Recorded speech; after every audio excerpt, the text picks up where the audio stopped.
Tricolor especial Literatura de Futebol, com a presença de João Marcelo Garcês e Luiz Alberto Couselo. A gente volta agora falando de um cenário muito interessante em termos da literatura no país, por que não dizer? O futebol, durante muito tempo, ele ficou um pouco que à margem do processo literário, mesmo do processo mais intelectualizado do país. Se a gente pensar em décadas anteriores, dizia-se que futebol era coisa de alienado. Então a literatura, por muitas vezes, passou ao largo do futebol. Nos últimos anos, a gente percebe que há um boom no mercado literário voltado para o futebol, como nunca houve na história da literatura brasileira. E o Fluminense acaba sendo o seu principal contemplado, com um número de títulos muito expressivos, inclusive com o lançamento de publicações oficiais do clube. Eu queria a opinião do Luiz Alberto Couselo em relação a isso. Como é que você vê, Luiz, essa questão do investimento na literatura de futebol em tempos atuais? Eu vejo assim, o argumento, eu não tenho, acho que é vício de profissão, né? Eu não tenho nenhuma base científica para falar uma coisa mais de opinião minha, de conversa informal, que essas novas tecnologias, já existia uma demanda por títulos de futebol e uma realidade econômica inflacionária do país, com o tipo de tecnologia que existia para você imprimir um livro, para você, enfim, se dedicar a isso, para o autor se dedicar a isso, contemplava poucos autores de um modo geral, né? Quando essas tecnologias elas avançam e chegam de maneira muito mais barata, você tem acessível, vamos dizer assim, seja porque tem liberação de crédito para diversas pessoas, seja, enfim, trabalho de ONGs ou editoras feitas de maneira menos cara, né? E também com uma mão de obra gigantesca e barata no Brasil, sendo oferecida, certas profissões passando por um processo de proletarização rasteiro, lamentável. Isso possibilita pequenas empresas existirem. E aí, demandas que já existiam passam a ser contempladas, entendeu? Então, uma figura como João Saldanha não precisa ser lançado em termos de livro por uma mega editora, um projeto super caro, entendeu? Como foi na época Garrincha, Rui Castro e tal. João Marcelo e você já escreve há algum tempo, mas tem uma interface de fazer uma reunião, de ter acesso a editores, sem passar por filtros que antigamente quase que filtros de multinacional. Então eu acho que esse tipo de cenário atende essa demanda que existia, entendeu? O que eu tenho visto, e aí comparando um pouco com a Argentina, é que assim, no Brasil, o futebol representa simbolicamente muita festa e pouca tristeza, né? O Brasil tem vergonha. O Brasil, sei lá, pessoas com quem eu converso no Brasil, esquece, isso não é o Brasil. A minha apreensão, nada acadêmica nesse espaço aqui, é de que há um nível de vergonha muito grande, entendeu? O sofrimento ele é muito recalcado e pelas histórias dos clubes. Então, assim, o momento é desse boom de lançamentos, porque existia uma demanda que a tecnologia contemplou, tal como as mídias alternativas, agora o Mídia Ninja, que eram grupos que trabalham até 10 anos, mas com outras tecnologias que agora puderam colocar o cinema, sem dúvida alguma. Inclusive os próprios grupos de pesquisa na universidade já vem há algum tempo trabalhando com o futebol, desde o início dos anos 80, grosso modo.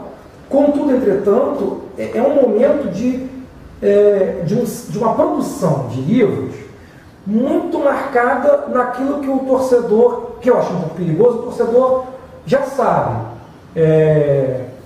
que meu time foi campeão, que legal ser campeão, que bom ser do Fluminense, então são enciclopédias, quer dizer, é um momento, mas o que vem depois disso? Entendeu? É falar de uma coisa não tão bacana, é falar de um escândalo, é pegar um personagem, não no estilo Rui Castro, que foi um livro com uma produção de peso, de uma editora como a Companhia das Letras, que tem uma produção vasta, uma assessoria, mas o João Marcelo, junto com uma das viúvas do Saldanha, produzir o livro sobre um personagem costurado no futebol. Quer dizer, o que vem por aí? São livros dicionário, tipo, o título de tal ano foi esse. Isso não é literatura, isso não estou falando que é ruim, eu estou classificando. No caso de obras literárias, né? Exatamente. Ah, que legal ser. Quer dizer, alguém vai escrever um livro, algum flamenguista, o tricolor não interessa, mas me veio aqui, que foi horrível ser campeão em 81, campeão lá no Japão. Ah, que bosta ser campeão. Não, isso é ridículo, mas tá começando a ficar repetitivo. Olha que legal ser. Daqui a pouco vai ter, claro, não sei quantos livros do Atlético Mineiro da Libertadores. Ah, o sofrimento tá legal, mas é o tempo todo comemoraçãozinha. Quer dizer, vai ter algum livro sobre 82?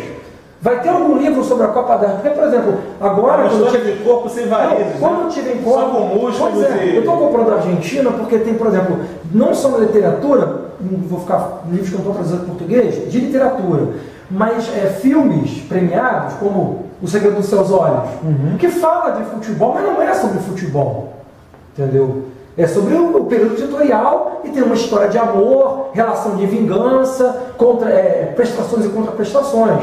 O Brasil não produz isso, entendeu? Outro colega nosso, né, coautor do projeto, do nosso projeto que em breve as pessoas saberão do que se trata, não hoje, em breve no juízo, o Marcelo Janot deu uma entrevista recentemente ao ser perguntado na Globo News, pelo repórter, pelo jornalista, olha, o que você poderia dizer de um filme de futebol? Né? Aí o Janot fala, olha, sempre me faz essa pergunta, porque sabe que eu gosto de futebol, torço pelo Fluminense, eu exponho isso publicamente, mas principalmente no Brasil o futebol não é um tema contemplado de maneira admirável em termos cinematográficos. Ele argumentou lá em termos técnicos que é a praia dele, né? Eu sou um curioso do cinema. Mas tem isso, entendeu? A Argentina, eu ganhei, né, de presente numa associação de parentes de sumidos, né, e mortos nas ditaduras militares argentinas, um documentário sobre a Copa de 78 e como é que presos políticos em Córdoba, nas casas que eram aparelho de repressão e tortura, ficavam sabendo do que estava acontecendo na Copa do Mundo, de acordo com o barulho da rua, e ao mesmo tempo que estavam em momentos de tortura. Mas como é que eles, amantes do futebol, viam aquela situação, o discurso do Videla na inauguração na abertura da Copa do Mundo, e ao mesmo tempo que eles estavam sendo vítimas daquilo que estava sendo enaltecido. Mas é um filme que não fala, olha, que legal, Mário Kempis é maravilhoso. Porra, não é para falar, né? É uma coisa um pouco mais reflexiva. E aí eu fico me perguntando se as pessoas envolvidas com produção cultural, literária, etc., no Brasil, que mais ou menos o João colocou essa questão, mais ou não esses termos, serão capazes de produzir discursos sobre suas dores, porque isso simplesmente seria um novo passo. Eu acho muito bem-vindo esse momento, mas assim, já existia demanda, existem novas tecnologias, isso foi entrelaçado, mas tá, e daqui para frente? Vai ser a literatura do enaltecimento do óbvio, que o cara que é já fluminense vai comprar o livro para dizer que é fluminense, pô, isso já vai virar neurose, mas enfim, pelo menos há movimentos, em breve as pessoas também saberão, que faz parte de alguns dos nossos projetos. Pois é, vocês quebraram a minha brincadeirinha. Eu queria saber o que vocês estavam planejando.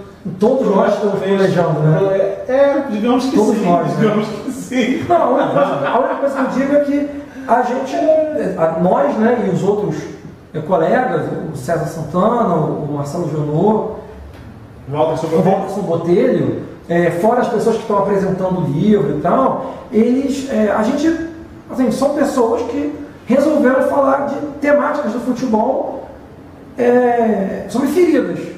E não. E o quanto é alegre não recalcar feridas e entender por que são feridas, porque elas são feridas em si. Entendeu? E saber não engolir versões alheias sobre coisas que dizem respeito a você.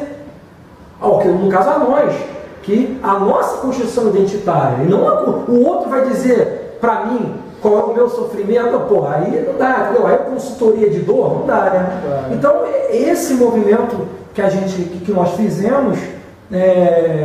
Por uma literatura menos poliânica. Não, por uma literatura que, na verdade, assim, todos colaboraram de maneiras muito distintas, o que também é ótimo, e com com base em uma questão que as pessoas vão saber nos próximos dias, nas próximas semanas. Pois é.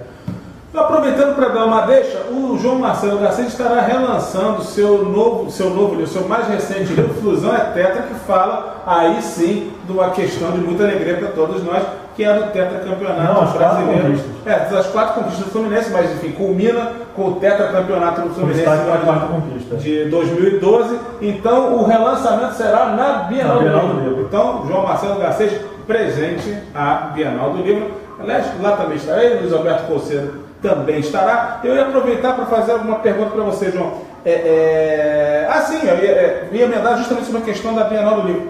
O Fluminense, pela primeira vez, o Fluminense é o clube pioneiro do Brasil, estabeleceu um stand de literatura de futebol, um stand literário na Bienal do Livro. Então eu queria saber de você, como é que você vê essa questão, como é que você interpreta essa iniciativa pioneira, mais uma das iniciativas pioneiras do Fluminense ao longo de sua história, né? Dessa vez chegando a um cenário que poucos clubes nesse momento podem alcançar. Era o que eu ia dizer, era mais uma iniciativa pioneira do Fluminense na história do clube e do país, né? Como o clube, em tantas outras coisas, digamos que o clube é o decano dos grandes, dos monstros do futebol brasileiro. Inclusive, até brincando, se me permite, o Luiz falou que daqui a pouco teria a saga do Atlético campeão da Libertadores, que de fato vai haver, porque o Mauro Betting, ele anunciou isso publicamente, e disse inclusive que o que o Atlético que publicaria o livro, mesmo se o Atlético não fosse campeão. A saga valeria pelas emoções que foram vividas ao longo da trajetória. E aí vem ao caso, porque não seria um fato inédito o lançamento de um livro de um vice-campeonato.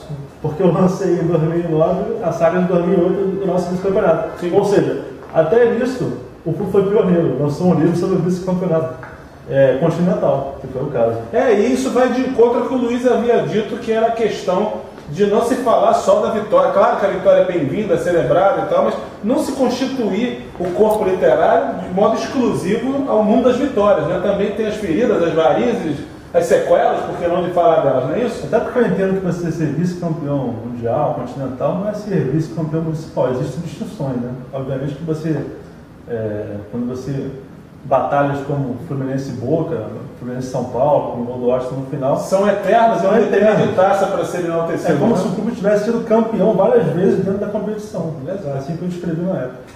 Gente, nosso tempo curtíssimo, a gente queria falar mais com essas duas feras da literatura tricolor. A qualquer momento, Panorama Tricolor Especial volta. Queria agradecer mais uma vez a presença do João Marcelo Garcês e do nosso querido companheiro Luiz Alberto Coceiro. A qualquer momento a gente retorna.